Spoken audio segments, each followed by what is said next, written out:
Hello అండి, నమస్తే అందరికీ. డొనాల్డ్ ట్రంప్ వస్తే ఏదో అయిపోద్ది అంతా అనుకుంటే షేర్ మార్కెట్కి సంబంధించినంత వరకు అంతా షేక్ అవుతా ఉంది. మీరేమనుకుంటా ఉన్నారు? ఇప్పుడు ఈ ఆయన ప్రమాణ స్వీకారం చేసినప్పటి నుంచి ప్రెసిడెంట్గా అమెరికాకి అప్పటి నుంచి చూస్తే షేర్ మార్కెట్, ముఖ్యంగా మన ఇండియన్ షేర్ మార్కెట్ కూడా షేక్ అయిపోతాం.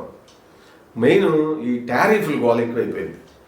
టారిఫ్లు అంటే అమెరికా వస్తువులు, కంపెనీల వస్తువుల పైన టూ మచ్గా వేస్తూ ఉన్నారు. చైనా వాళ్ళు కావచ్చు, అంటే ప్రపంచంలో అన్ని దేశాల వాళ్ళు ఎక్కడెక్కడైతే అమెరికా వాళ్ళ వస్తువుల్ని ఎక్స్పోర్ట్ చేస్తూ ఉందో ఏ దేశాలకి, ఆయా దేశాలన్నీ కూడా ఇంక్లూడింగ్ మన దేశంతో సహా బాగా వేస్తున్నారు పనులు. ఇక నేను మిమ్మల్ని విడిచిపెట్టను, మీ మీద దండిగా పన్నులు వేస్తానని చెప్పి మొదలుపెట్టిండు. ముందు ఆయన అక్కసంతా చైనా మీద కక్కిండు. ముఖ్యంగా ఆ ఏఐ, దాంతో ఆర్టిఫిషియల్ ఇంటెలిజెన్స్కి సంబంధించి ఏదో ఒక భూమి తీసుకొద్దాం అన్నట్టుగా చేస్తే ఏమైంది, దానికి డీప్ సీక్ అనే ఒక సాధారణమైన దాంతో చైనా కొడితే గొయ్యమన్నది అమెరికాకి. మామూలుగా కాదు, అదే బిల్డప్, ఓవర్ బిల్డప్ చేశారు. 70mm ఇదిలాగా, 70mm కాదు, ఐమాక్స్ రేంజ్ని మించి. బాబు అంత సీన్ ఏం లేదు, అన్ని వేల కోట్లు అంత ఏం అవసరం లేదు, మీరు చేసే ఈ పని ఒక సాధారణ యాప్ మా వాళ్ళు చేస్తారని చెప్పి చేసి చూపిస్తే ఏమైంది, అక్కడ అమెరికాలో ఈ టెక్ కంపెనీలన్నీ దడేళ్ళు పడ్డాయి. మార్కెట్ ఆ రోజు మామూలుగా కాదు. ప్రపంచ దిగ్గజ టెక్ కంపెనీల యొక్క షేర్లన్నీ పతనమైనవి. మొన్న మళ్ళీ ఏమైంది, ఈ టారిఫ్లు కూడా ఈయన ఊరికి టారిఫ్లు వన్ సైడ్ వేసేస్తే మిగిలిన వాళ్ళు సైలెంట్గా ఉంటారు కదా. ముఖ్యంగా యూరోపియన్ మీదకి దండయాత్ర దిగిండు, కెనడా మీదకి దాడికి దిగిండు, రష్యాని బెదిరిస్తున్నాడు, చైనాని బెదిరిద్దామని చూస్తున్నాడు, మన ఇండియాని ఫ్రెండ్ అంటూనే వాతలు పెడతా ఉన్నాడు. ఇట్లా ఒక అన్సర్టనిటీ ఎక్కువైపోయింది. ఎందుకంటే షేర్ మార్కెట్లో ఇక్కడ ఇది పీస్ ఆఫ్ మైండ్ అన్నమాట. ఇక్కడ హింసకు తావుండదు, అహింసే. ఇక్కడ అంతా ప్రశాంతంగా ఉంటే అంతా మార్కెట్ అలా ఒక పచ్చని చెట్టులాగా మంచిగా గ్రో అవుతుంటుంది. అన్ని కంపెనీలు జరుగుతూ ఉంటాయి, పెరుగుతూ ఉంటాయి, రీటైలర్స్కి లాభాలు తెస్తుంటాయి. అవునంటారా కాదంటారు? నాకు పెద్దగా అవగాహన లేదు, కొంతవరకే నాకు అవగాహన ఉంది. నాకు తెలిసినంత వరకు మీతో షేర్ చేసుకోవాలనే ఉద్దేశం. ఇక్కడ వేరే ఇదేదో షేర్లు కొనమని కానీ, నేను చెప్పేది ఏదైనా ఉంటే కంపెనీల పేర్లు అవి కొనొద్దని కానీ అట్లా భావించొద్దండి. మొత్తం మీద ఈ మధ్య కాలంలో షేర్ మార్కెట్ పైన ప్రపంచవ్యాప్తంగా కూడా, ముఖ్యంగా మన దేశవ్యాప్తంగా మరి బాగా అవేర్నెస్ పెరిగింది. రీటైలర్ ఇన్వెస్టర్స్ పెరిగారు. ముఖ్యంగా కొత్త వాళ్ళు అయితే కొంత తొందరపడి చేతులు కాల్చుకుంటా ఉన్నారు. ఈ మధ్య కాలంలో అంటే 2024 సెప్టెంబర్ నుంచి చూసుకుంటే మన మార్కెట్లో పతనం అని అనడం లేదు. ఎందుకంటే ఈ మార్కెట్ని అర్థం చేసుకోవడం నుంచి మొదలుపెట్టిన తర్వాత మార్కెట్లో ఉండేది రెండే, రైజ్ అవటం, ఫాల్ అవటం. రైజ్ అయినప్పుడు అంటే దాన్ని ర్యాలీలు వెళ్తాం అని అంటుంటారు. బాగా అంత పాజిటివ్గా జరుగుతుంటే మంచిగా అప్పుడు మనం లాంగ్ టైం నుంచి కనుక షేర్లు పెట్టుబడి పెట్టుంటే, ఇన్వెస్ట్మెంట్స్ పెట్టుంటే, ఈ బుల్లిష్ మార్కెట్ అక్కడ ప్రాఫిట్ బుక్ చేసుకొని మనం కొంత అమ్మేసుకొని బయటకు రావచ్చు లాభాలతో. ఈ ఎప్పుడైతే బేరిష్ ఉంటుందో, అంటే మార్కెట్ పడిపోవటం అని అంటుంటాం కదా, ప్రజెంట్ ఇప్పుడు అది నడుస్తూ ఉంది. మార్కెట్ ఇంకెంత కాలం పడుతుంది, ఇంకెన్ని పాయింట్లు పడుతుంది, సెన్సెక్స్ ఇంకెన్ని పాయింట్లు పడుతుంది, ఎన్ఎస్సి, ఈ బిఎస్సి, బ్యాంక్ నిఫ్టీ 50, నిఫ్టీ 500, ఇట్లా ఏది తీసుకున్నా ఓవరాల్ చాలా రకాల ప్రోడక్ట్స్ ఉన్నాయి మన దాంట్లో.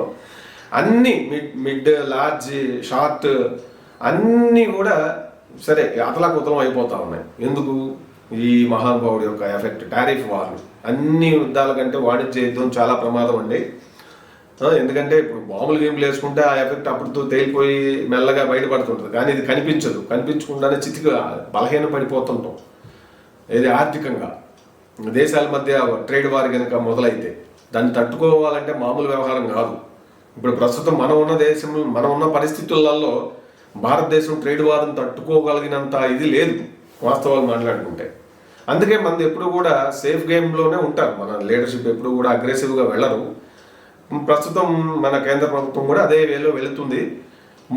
మోడీ ఫ్రెండ్ అంటూనే భారతదేశమే మాకు ట్యాక్సులు విధించడంలో నంబర్ 1 అని చెప్పి మోడీ గారి ముందే ఆయన మాట్లాడింది ట్రంప్.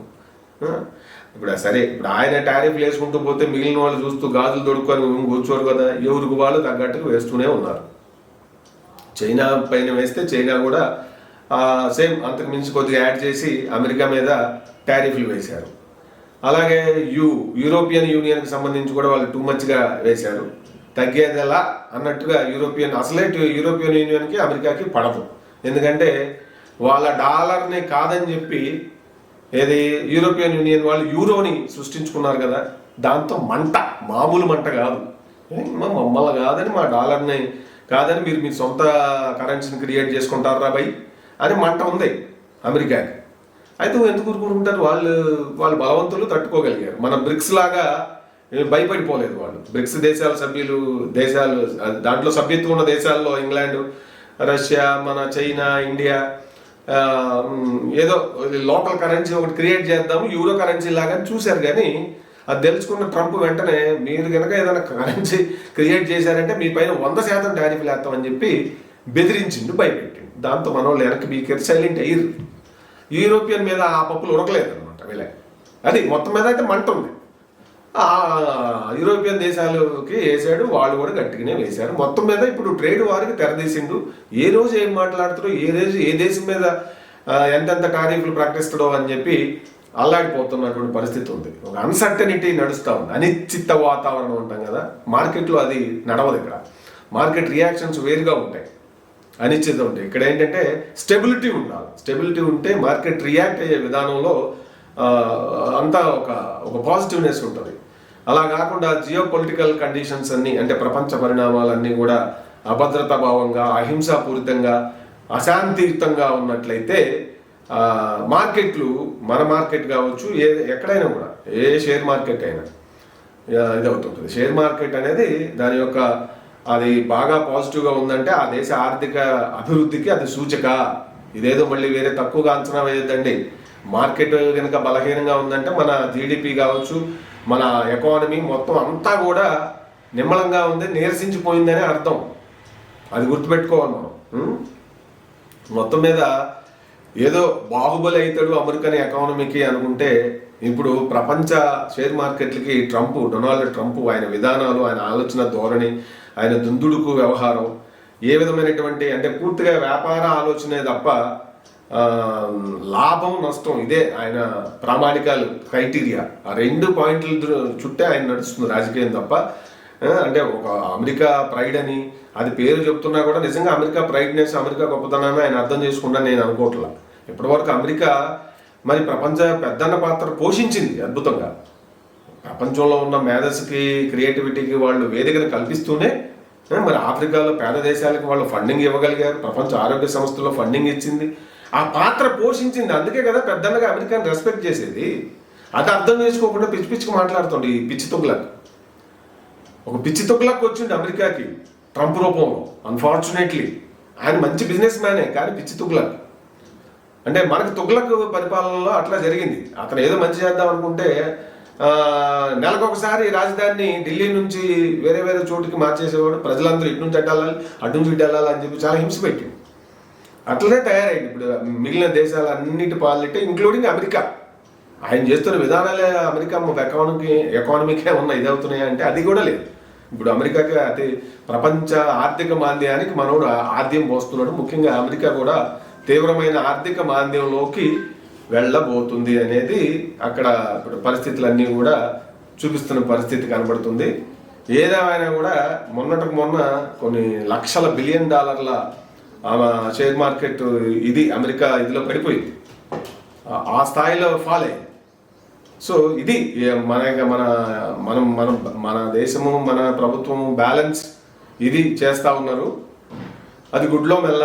మనం అగ్రెసివ్ ఎప్పుడు వెళ్ళం కాబట్టి అది మనకి ప్లస్ పాయింట్ ఆల్వేస్.